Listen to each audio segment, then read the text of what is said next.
और अब देखिए, एक को मनाओ तो दूजा रूठ जाता है। आप देख रहे हैं हमारी खास पेशकश। मैं हूं आपके साथ आशा झा। बिहार में आज सियासत के दो दिग्गजों ने नामांकन दाखिल कर दिया। राघोपुर से बिहार विधानसभा में विपक्ष के नेता तेजस्वी यादव ने नामजदगी का पर्चा भरा, तो लखीसराय से बिहार के उप मुख्यमंत्री विजय सिन्हा ने नॉमिनेशन किया। लेकिन राघोपुर से तेजस्वी को चुनौती देने का हम ठोकने वाले जन सुराज के संस्थापक प्रशांत किशोर ने चुनाव लड़ने से ही इनकार कर दिया, खुद को रणछोड़ दास साबित कर दिया। हालांकि सबसे ज्यादा सुर्खियों में रहे जीतन राम मांझी और उपेंद्र कुशवाहा, जो कल तक बगावत का बिगुल फूंक रहे थे, एनडीए में सब कुछ गड़बड़ बता रहे थे। लेकिन 24 घंटे के भीतर दोनों के सुर बदल गए। दोनों में से किसी की सीटों में कोई बढ़ोतरी नहीं की गई, लेकिन उन्हें सब कुछ सुहाना लगने लगा। सवाल है कि ये सब कैसे हुआ? किस जादुई छड़ी ने दोनों को कैमरे पर मुस्कुराने को मजबूर कर दिया? देखिए।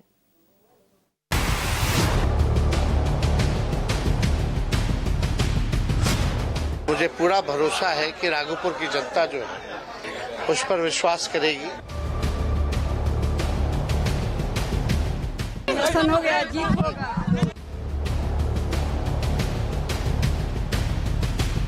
तो जीत तो आज तेजस्वी की पक्की हो गई है।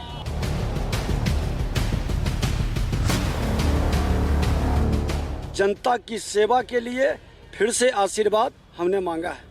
इनसे बढ़िया कोई उम्मीदवार लखीसराय में हो नहीं सकता है। अब उजाला नहीं है लालटेन में, अब तो एलईडी का जमाना आ गया है। जन बल की लड़ाई धन बल के खिलाफ है। हम लोगों ने जय बजरंगबली बोला, जय श्री राम बोला, और आई लव मोहम्मद भी हम बोलते हैं और बोलते रहेंगे। मैं उनके गुस्सा से सहमत हूँ।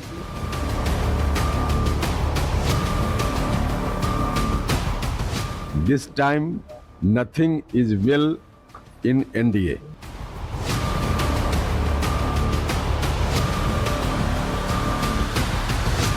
हम भी बोधगया से और मखदुमपुर से हम अपना लोगों को सिंबल दे रहे हैं। दर्द सहना है, चुप रहना है, मुस्कुराना है। रौंद कर जख्म दिया है जिसने, नामुस्कान नहीं बताना है। एनडीए की अंजुमन में जो हाल जीतन राम मांझी का है, वही उपेंद्र कुशवाहा का है। बड़े बड़े ख्वाब बन चुके मांझी और कुशवाहा को एनडीए में हैसियत बता दी गई। दोनों को महज 6-6 सीट पर निपटा दिया गया। लेकिन दर्द तब और बढ़ गया जब पीएम मोदी के हनुमान कहलाने वाले केंद्रीय मंत्री चिराग पासवान 29 सीटें पाने में कामयाब हो गए। हाई वोल्टेज ड्रामा कर दबाव की सियासत के सिकंदर बन गए। नतीजा ये कि दोनों बिफर गए, दोनों के लब खुल गए। अब तक जो कहने से बच रहे थे वो सब कह गए। मैं उनके गुस्सा से सहमत हूँ। जब डिसीजन हो गया है तब फिर जदयू के सीट पर कोई दूसरा क्यों सिंबल दे रहा है, और हम उनसे सहमत होते हुए हम भी जो बोधगया से पार्टिकुलर नेता का जो सीट मिला है वहाँ, और मखदुमपुर से जो सीट मिला है वहाँ भी हम अपना लोगों को सिंबल दे रहे हैं। यानी कि This time nothing is well in NDA. Manjhi के बागी बोल ने एनडीए के कुनबे में अफरा तफरी मचा दी और कुशवाहा के बयान ने आग में घी डाल दिया। पटना से दिल्ली तक फोन की घंटियां घनघनाने लगी, क्योंकि मांझी जो बोल रहे थे उसमें नीतीश कुमार के कंधे का इस्तेमाल कर रहे थे। जंगल की आग की तरह नाराजगी की बात फैल चुकी थी, लेकिन 24 घंटे के अंदर मांझी बीजेपी की बारात में शामिल दिखे। बिहार के डिप्टी सीएम और बीजेपी उम्मीदवार विजय सिन्हा के नामांकन में शामिल होने पहुंचे जीतन राम मांझी के बोल वचन बिल्कुल मोदी में हो गए। मांझी सीधे 180 डिग्री घूम गए। एनडीए को अपना घर बताने लगे। पीएम मोदी और सीएम नीतीश कुमार को उस घर का अभिभावक बताने लगे। सुनिए 24 घंटे में कैसे बदल गए मांझी के सुर। मैं उनके गुस्सा से सहमत हूँ। जब डिसीजन हो गया है तब फिर जदयू के सीट पर कोई दूसरा क्यों सिंबल दे रहा है, और हम उनसे सहमत होते हुए हम भी जो बोधगया से पार्टिकुलर नेता का जो सीट मिला है वहाँ, और मखदुमपुर से जो सीट मिला है वहाँ भी हम अपना लोगों को सिंबल दे रहे हैं। यानी कि हम घर में हैं, आपस में हम लोग लड़ लेंगे, हिस्सा मांगेंगे कि हमको 1 रोटी मिली है, 2 रोटी दो, लेकिन 2 रोटी के चलते समूचा घर को हम बर्बाद नहीं करेंगे। ये हम लोगों की नीति है। हम नरेंद्र मोदी जी और नीतीश कुमार के साथ हैं। उपेंद्र कुशवाहा की कहानी भी अलग नहीं रही। मंगलवार की शाम डिप्टी सीएम सम्राट चौधरी और केंद्रीय मंत्री नित्यानंद राय की मुलाकात के बाद भी उन्हें एनडीए में सब कुछ गड़बड़ लग रहा था, लेकिन दिल्ली में अमित शाह से मुलाकात के बाद उनके सुर भी ढीले पड़ गए। रात तक जिस एनडीए में उन्हें कुछ भी अच्छा नहीं लग रहा था, वो सब खूबसूरत लगने लगा। कुशवाहा को भी एनडीए की सरकार बनना तय दिखने लगा। This time nothing is well in NDA. हम और नित्यानंद राय जी माननीय गृह मंत्री जी के यहाँ जा रहे हैं। हम लोग आए, माननीय गृह मंत्री जी के साथ मुलाकात हुई और उस इश्यू पर विमर्श हुआ। एनडीए की सरकार बिहार में निश्चित रूप से बनेगी। हर तरह से एनडीए में सभी घटक दल के लोग तैयार हैं। उस तरह की घोषणा तो अलग से प्रेस कॉन्फ्रेंस में होगा। मांझी और चिराग पासवान तो मीडिया के सामने आए, लेकिन पर्दे के पीछे कुछ और ही खेल बताया गया। कहा गया कि एनडीए में सीट बंटवारे को लेकर जब जेडीयू के कई नेता बेटिकट हो गए और उन्होंने ये फरियाद नीतीश कुमार को सुनाई तो नीतीश आग बबूला हो बैठे और फिर बीजेपी के हाथ पांव फूल गए। नीतीश के इसी गुस्से पर सवार होकर मांझी और कुशवाहा बयानबाजी करने लगे, लेकिन बीजेपी ने समय रहते हालात को संभाल लिया। जिन सीटों पर चिराग पासवान और नीतीश की दावेदारी थी, उन पर उम्मीदवारों का ऐलान रोक दिया। हालांकि एनडीए में जारी रस्साकशी के बीच जेडीयू ने 57 सीटों की पहली लिस्ट जारी कर दी। पार्टी के कार्यकारी अध्यक्ष संजय झा ने दावा किया कि एनडीए में ऑल इज वेल है, लेकिन मीसा भारती ने पूछा कि अगर सब कुछ ठीक है तो फिर जल्दबाजी में सीटों का ऐलान क्यों किया। नीतीश कुमार जी ने शायद टाइम एंड अगेन, मुझे लगता है 10 बार ये बात स्पष्ट कहा है, ये अब संभव नहीं है। नीतीश जी के नेतृत्व में पूरा एनडीए एक है। एक तरफ उन्होंने बहुत जल्दी में सारी सीटों की उन्होंने कह दिया कि हमारा तालमेल हो गया, और अभी आप देखिए कि एक दूसरे के सीटों पे उन लोग अपने कैंडिडेट्स दे रहे हैं। तो हाल तो वहाँ अच्छा नहीं है, लेकिन महागठबंधन ऑल इज वेल। आरजेडी का दावा है कि बीजेपी पहले ही ये कह चुकी है कि वो क्षेत्रीय दलों को खत्म करना चाहती है और जीतन राम मांझी और कुशवाहा के साथ जो हुआ है वो इसी की बानगी। विपक्ष का दावा ये भी है कि चिराग पासवान ने ज्यादा सीट लेने के लिए जो हाई वोल्टेज ड्रामा किया, उसकी स्क्रिप्ट भी बीजेपी ने ही लिखी थी, क्योंकि बिहार में मांझी और उपेंद्र कुशवाहा के साथ नीतीश कुमार की राजनीति भी निपट जाए। सीट का बंटवारा, सीट शेयरिंग और सीट के बाद अलग अलग जो क्षेत्र है, विधानसभा क्षेत्र, उसके बारे में सभी दल ने आपस में चर्चा कर लिया है और चर्चा करने के बाद सभी लोग अपने अपने दल के उम्मीदवार की घोषणा कर रहे हैं। और कल धर्मेंद्र प्रधान जी ने भी कहा था इस बात को कि अगर 1-2 सीट में जिसमें कि आपसी सहमति बनानी है, तो जहां 242 सीट में बन गया, तो एक सीट में भी आपसी सहमति जो है वो लोग रात में ही कर लिए हैं और कहीं कोई दिक्कत नहीं है। हम लोग तो शुरू से कह रहे हैं कि बीजेपी तो ये मंशा ही रखती है कि सभी क्षेत्रीय दलों को समाप्त करे। अब बीजेपी में भी खुद आग लगी है। राघोपुर के विकास का वादा और जीत की हैट्रिक लगाने का इरादा, तमाम अटकलबाजियों को दरकिनार करते हुए तेजस्वी यादव ने लगातार तीसरी बार राघोपुर विधानसभा सीट से नामजदगी का पर्चा भर दिया। पिता लालू प्रसाद, मां राबड़ी देवी और बहन मीसा भारती की मौजूदगी में तेजस्वी ने अपना नामांकन दाखिल कर दिया। राघोपुर की जनता जो है हम पर भरोसा की है और जनता जो है मालिक है, और ये तीसरी बार जो है हमने नामांकन जो है राघोपुर से की है और मुझे पूरा भरोसा है कि राघोपुर की जनता जो है इस बार पुनः जो है उस पर विश्वास करेगी। हो गया, जीत होगा। करीब 2-3 किलोमीटर से जिस तरह से जनता का हुजूम मुझे देखने को मिला है, तो जीत तो आज तेजस्वी की पक्की हो गई है। राघोपुर की कोई चिंता नहीं है और बिहार में महागठबंधन की सरकार बनने जा रही है और तेजस्वी मुख्यमंत्री बनने जा रहे हैं। तेजस्वी के नामांकन में सिर्फ परिवार के लोग नजर आए, लेकिन डिप्टी सीएम विजय सिन्हा के नामांकन में बीजेपी का पूरा कुनबा लखीसराय पहुंच गया।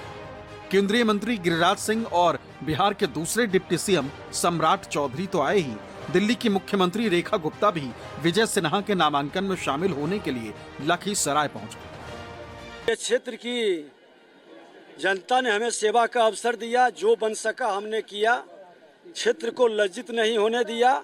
आगे भी विकास की रफ्तार बढ़ेगी और इस क्षेत्र को पूरे बिहार के नक्शे पर अव्वल दर्जे में लाने का हमारा प्रयास रहेगा। उम्मीदवार के रूप में सबसे अच्छा उम्मीदवार हैं।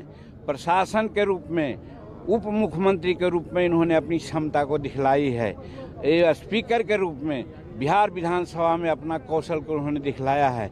इनसे बढ़िया कोई उम्मीदवार लखीसराय में हो नहीं सकता है। रही बात सरकार की, तो एनडीए सरकार ने जितना काम किया लॉ एंड ऑर्डर, विकास और बिजली, सड़क के लिए, इससे अच्छा काम कभी नहीं हुआ था। तेजस्वी ने राघोपुर से नामांकन दाखिल किया तो विजय सिन्हा ने लखीसराय से, लेकिन तेजस्वी को राघोपुर में चुनौती देने का दावा करने वाले प्रशांत किशोर आखिरकार रणछोड़दास साबित हुए। पार्टी के फैसले का हवाला देते हुए प्रशांत किशोर ने चुनाव लड़ने से ही इनकार कर दिया। हालांकि प्रशांत किशोर को बीजेपी के बी टीम बताने वाली आरजेडी खामोश रही, लेकिन बीजेपी पीके पर भड़क गई। ऐसा लगा मानो पीके ने कोई वादा तोड़ दिया। नहीं करेंगे। अभी वो निर्णय हो गया है पार्टी में। मेरे पास पहले से जो काम है, इसी को अगर मैं पूरी तरीके से कर लूं तो काफ़ी है। तो अगर मैं चुनाव लड़ने जाऊंगा तो 2-4-5 दिन जो नुकसान होगा उससे जनसुराज के कई प्रत्याशियों को नुकसान हो सकता है। अच्छा, मुंगेरी लाल के हसीन सपने में देखने में क्या मना होगा। ये आरजेडी के बी टीम है, वो जान गए कि हार जाऊंगा। अगर लड़ नहीं रहे हैं तो ये पार्टी बनाया क्यों है? 1 साल से पैदल यात्रा कर रहे हैं तो लड़ने की हिम्मत नहीं है क्या? ये बड़े सवाल हैं। और आपने अपने नाम पे पार्टी बनाई है और प्रशांत किशोर पीके एक बड़ी चीज बन रहे हैं, तो हिम्मत दिखाई लड़िए। बीजेपी ने बिहार में चुनाव जीतने के लिए एड़ी चोटी का जोर लगा दिया है और इसी कड़ी में दिल्ली की मुख्यमंत्री भी बिहार में उतरी। हालांकि बीजेपी का दावा है कि एनडीए की वापसी तय है, लेकिन आरजेडी ने कहा है कि जनता ने इस बार डबल इंजन सरकार को हटाने का प्लान बना रखा है। 14 नवंबर को बीजेपी सरेंडर कर देगी। मैं आज यहाँ क्यों आई? जब बिहार प्रगति करता है, विकास होता है यहाँ पे, तो दिल्ली का दिल खुश होता है, क्योंकि दिल्ली में लाखों बिहार की जड़ों से जुड़े हुए मेरे भाई बहन रहते हैं। आज दिल्ली के मेरे भाई बहनों ने मुझे यहाँ भेजा है कि जाइए दीदी, बिहार में एक महायज्ञ चल रहा है। इस महायज्ञ में हम सबको आहुति डालनी पड़ेगी, क्योंकि बिहार में एनडीए सरकार की जीत ही बिहार के लिए नया सवेरा लेके आएगी, नया उजाला लेके आएगी। क्योंकि अब लालटेन में पेट्रोल केरोसिन खत्म हो गया है, अब तो एलईडी का जमाना आ गया है और एलईडी मोदी जी ही लगा सकते हैं। बिहार से अब 20 सालों की ये भ्रष्ट, निकम्मी और नकारा सरकार का जाना सुनिश्चित है। बिहार को इस एनडीए के सरकार ने बेरोजगारी का, गरीबी का और पलायन का केंद्र बिंदु बना दिया है। बिहार को जिसने बर्बाद किया, पलायन के लिए विवश किया, वो लोग जो जंगल राज के पाठशाला से पढ़ के आए हैं, अब बिहारी स्वीकार नहीं करेगा। बिहारी विकास की ओर, सम्मान की ओर बढ़ चुका है और अब बिहारी अपने सम्मान और विकास से पीछे नहीं हटेगा। महागठबंधन में ऑल इज वेल है, यहाँ कहीं कोई किंतु परंतु सिर्फ फुटअव्वल नहीं है। महागठबंधन इंटैक्ट है और मजबूती से चुनाव लड़ रहा है। अपार जन समर्थन है, जनता का आशीर्वाद है कि तेजस्वी सरकार, महागठबंधन की सरकार बिहार में बनने जा रही है। ये एनडीए सरकार की विदाई है, एनडीए की नैया डगमगा गई है। अब तो आदरणीय उपेंद्र कुशवाहा जी ने कहा है, नथिंग इज वेल, कहीं कुछ ठीक नहीं है, एनडीए में सिर्फ फुटअव्वल घमासान है। आदरणीय मांझी जी भी आक्रोशित हैं, आदरणीय नीतीश कुमार जी नाराज हैं। इस बार बिहार में पिछले सारे रिकॉर्ड तोड़ेंगे। 2010 में हम 206 सीट जीते थे, जदयू और बीजेपी मिलकर के। इस बार जो हम लोगों ने लिया है 2025, 225 वो सीट लेंगे।